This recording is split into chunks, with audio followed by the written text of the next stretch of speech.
Assalamualaikum warahmatullahi wabarakatuh. Saya Asia Mutmainah. Pada kesempatan kali ini saya akan memaparkan hasil analisis saya untuk diskusi 10 mata kuliah studi komparatif pendidikan dasar untuk tema studi komparatif sistem pendidikan negara maju. Hal yang dibahas pertama yaitu terkait dengan kesan, kendala, dan saran perbaikan terhadap implementasi pembelajaran kelompok atau kolaborasi yang saat ini sedang saya kerjakan bersama kelompok, yaitu tugas membuat artikel jurnal untuk sistem pendidikan yang mengkomparasikan kebijakan antara pendidikan Indonesia dan Jepang. Untuk kesan terhadap pembelajaran kelompok atau kolaborasi ini sendiri, yang pertama meningkatkan pendalaman materi karena kolaborasi memungkinkan kami untuk saling bertukar sudut pandang sehingga analisis menjadi lebih komprehensif. Kemudian yang kedua juga menguatkan keterampilan abad 21. Ketiga juga menjadi simulasi situasi profesional nyata melalui tugas ini, di mana ini mencerminkan kondisi dunia kerja akademik yang menuntut koordinasi lintas bidang, penelusuran referensi mendalam, serta tanggung jawab akademik yang kolektif. Dan yang keempat, juga mendorong tanggung jawab akademik bersama melalui proyek kolaborasi ini. Jadi kami sekarang ini sedang membagi peran, kemudian menulis, menganalisis, dan mensintesis berbagai literatur terkait topik yang kami angkat. Adapun kendala dalam implementasi pembelajaran kelompok atau kolaborasi ini, yang pertama yaitu keterbatasan waktu karena kesibukan profesional dari masing-masing mahasiswa, sehingga butuh koordinasi waktu yang baik. Kedua, ketidakseimbangan kontribusi anggota yang tidak merata, mungkin karena perbedaan kemampuan akademik, pengalaman penelitian, atau ketersediaan waktu. Kemudian yang ketiga, kesulitan dalam penelusuran referensi mendalam karena butuh referensi primer dan sekunder yang kredibel. Keempat, komunikasi yang mungkin tidak efektif karena perbedaan ritme bekerja setiap anggota, kemudian kesibukan, persepsi yang mungkin berbeda. Dan yang kelima, kendala teknis dalam kolaborasi daring seperti penggunaan aplikasi yang butuh aplikasi kolaboratif seperti Google Docs, Mendeley, Advisory, dan lain-lain yang terkadang kurang optimal. Adapun saran perbaikan untuk implementasi pembelajaran kelompok atau kolaborasi ini, yang pertama yaitu kami perlu menetapkan pembagian tugas yang jelas di awal, jadi menentukan peran setiap anggota, kemudian juga berbagi tugas secara adil sehingga ini juga bisa meningkatkan efisiensi kerja kelompok. Yang kedua, kami perlu menyusun timeline dan komitmen bersama yang ini sudah kami lakukan juga dan membuat kesepakatan jadwal.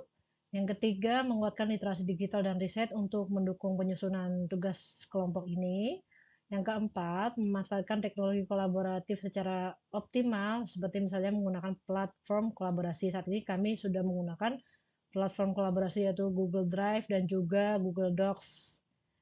Kemudian yang kelima, melakukan refleksi rutin dalam kelompok untuk melakukan evaluasi secara berkala terhadap kinerja yang telah kami lakukan. Dan membangun budaya komunikasi yang terbuka dan asertif, serta meminta dukungan dosen dalam fasilitasi dan monitoring, yang ini alhamdulillah sudah terlaksana, di mana tiap web juga dosen memberikan masukan untuk tugas-tugas kami. Adapun selanjutnya akan dilakukan analisa komparasi struktur kurikulum pendidikan dasar, di mana di sini akan dianalisis terkait dengan yang pertama struktur kurikulum, yang kedua implikasi dan rekomendasi untuk sekolah tempat saya mengajar yaitu di SDIT Tahfiz Utrujah Kota Depok. Di struktur kurikulum sendiri, bentuk dan kerangka kurikulum sendiri ketika dibandingkan ya, untuk di Indonesia sendiri kerangkanya itu fleksibel yaitu kurikulum merdeka, meliputi intrakurikuler, kokurikuler, dan proyek penguatan profil pelajar Pancasila atau sekarang ada gerakan 7 kebiasaan anak Indonesia hebat. Kemudian satuan pendidikan dapat menyusun kurikulum operasional sekolah yang sesuai dengan ciri khas sekolah masing-masing. Di SDIT Tahfiz Utrujah sendiri kami menggabungkan kurikulum nasional dengan muatan tahfiz dan kurikulum operasional juga mengalokasikan waktu khusus tahfiz dan mata pelajaran umum.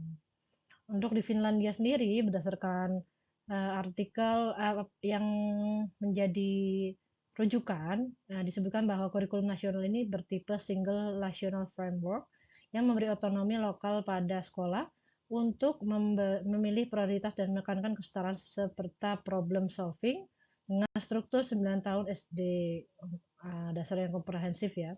Kemudian untuk di Korea atau Jepang, menurut artikel rujukan juga, strukturnya itu 6-3-3 di mana SD-nya 6 tahun, memiliki kurikulum nasional yang kuat, jam sekolah yang panjang, dan penekanan disiplin serta memiliki standar nasional. Selanjutnya untuk alokasi waktu dan hari sekolah di Indonesia ini variatif dan tetap ada standar nasional, dan kurikulum Merdeka memberikan fleksibilitas pengaturan pembelajaran mendalam dan proyek, dan hari efektifnya bervariasi antar sekolah. Di Utruja juga alokasi waktu sesuai dengan standar nasional. Untuk di Finlandia sendiri, jam pelajaran lebih singkat yaitu kurang lebih 30 jam per minggu, dan hari efektifnya 190 hari per tahun dengan menekankan pada kualitas bukan kuantitas. Untuk Korea dan atau Jepang, jam dan hari lebih panjang, seperti Jepang 240 hari per tahun, sedangkan di Korea intensif, juga banyak kegiatan non formal yang belajar ya, yang non formal pada malam hari seperti les. Penilaian dan kenaikan kelas di Indonesia dan di SD Tutruja praktik peringkat atau tinggal kelas masih ada di beberapa konteks, namun jarang sekali ya kalau sekarang. Dan kurikulum Merdeka mendorong asesmen formatif dan proyek. Nah, untuk di SD Utruja sendiri karena sekolah tahfiz memakai kombinasi penilaian akademik nasional dan juga asesmen tahfiz. Untuk di Finlandia, tidak menekankan ranking atau tinggal kelas dan asesmen lebih bersifat formatif dan berbasis pengembangan kompetensi. Untuk di Korea atau Jepang, sistem evaluasi lebih standar dan kompetitif. Peran guru dan kualifikasi di Indonesia, standar nasionalnya itu minimal D4 atau S1, sedangkan di SDIT Tahfiz Utruja, guru perlu kompetensi ganda yaitu kurikulum umum dan juga pembinaan tahfiz. Kemudian di Finlandia, guru minimal S2 dan profesi yang sangat dihargai sehingga memiliki otonomi pedagogis yang tinggi. Kemudian di Korea atau Jepang, persaingan ketat, guru terlatih, dan budaya kerja keras sekolah yang tinggi. Untuk muatan religius atau muatan lokal atau tahfiznya di Indonesia secara nasional, muatan agama diperbolehkan dan muatan lokal dapat diatur oleh satuan pendidikan. Kemudian di Utruja sendiri, contoh integrasinya yaitu muatan tahfiz besar ya, karena kami adalah sekolah tahfiz dan memiliki model integrasi yang dicatat oleh studi mengkaji penggabungan kurikulum formal dan tahfiz, yang dimana tantangannya menjaga keseimbangan capaian kurikulum nasional dan juga target tahfiz. Untuk di Finlandia, Korea, Jepang, umumnya kurikulum sekuler nasional, muatan agama berbeda fungsinya antar negara, di mana Finlandia lebih sekuler atau kepercayaan privat, Jepang melarang pendidikan agama tertentu di sekolah umum.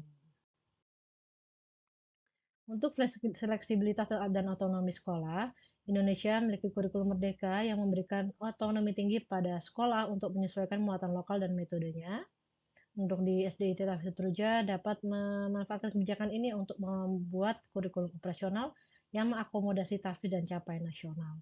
Untuk di Finlandia, otonomi tinggi pada tingkat lokal dan guru, di mana kurikulum inti ini memberikan ruang implementasi lokal. Dan pada Korea atau Jepang, sistemnya lebih terpusat dan variasi lokal lebih kecil dibanding Finlandia. Implikasi dan rekomendasi untuk SDIT Tahfiz Utruja Depok setelah melihat pemaparan tadi, yaitu yang pertama, memanfaatkan fleksibilitas kurikulum merdeka dengan merumuskan kurikulum operasional satuan pendidikan yang jelas, memetakan waktu intrakurikuler dan waktu tahfiz, serta indikator pencapaian untuk keduanya. Kemudian gunakan model terintegrasi, di mana kurikulum mata pelajaran umum dan tahfiz itu dijadikan model terpadu sehingga hafalan tidak mengorbankan capaian akademik. Juga perlu mengatur target harian atau mingguan yang realistis. Dan yang ketiga, perlu distandarisasi asesmen tahfiz dan akademik, membuat rubrik yang jelas agar penilaian valid dan transparan terhadap orang tua. Selanjutnya sekolah juga perlu mengembangkan kapasitas guru, mengganda kompetensi, mengatur jam dan beban belajar yang seimbang. Belajar dari Finlandia, kualitas jam belajar lebih penting dari kuantitas, dan mempertimbangkan jeda belajar, pembelajaran berbasis proyek dan pemecahan masalah, serta selanjutnya juga perlu memonitoring dan mendukung kesejahteraan siswa. Sekolah tahfiz harus memperhatikan beban mental atau psikis siswa pada BK dan mengadopsi praktek yang diuraikan di studi Finlandia tentang dukungan siswa. Berikut ini adalah referensi yang saya gunakan pada pembahasan kali ini. Demikian yang dapat saya sampaikan. Terima kasih. Wassalamualaikum warahmatullahi wabarakatuh.